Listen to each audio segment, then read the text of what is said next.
Hello, this is the second of 4 videos summarizing main ideas from the book Blended Learning in Action, a practical guide towards sustainable change.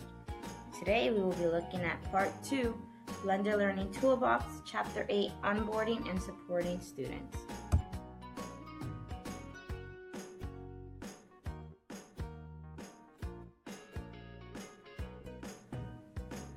It is important that teachers and admin don't assume that because students are digital natives, they are instinctively good at technology. Student skills are more social and recreational based, and they will need support to be able to use technology in a new academic setting.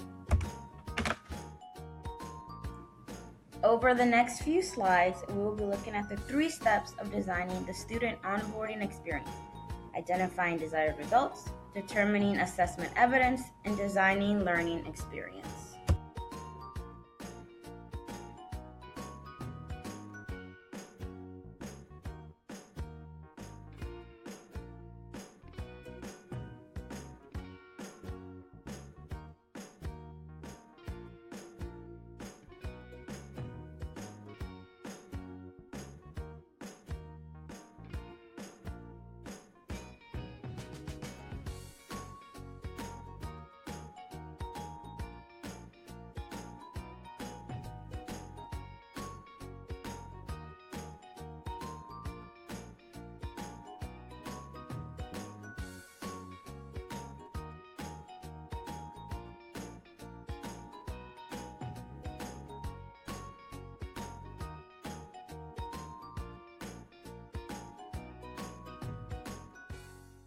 Created using Powtoon.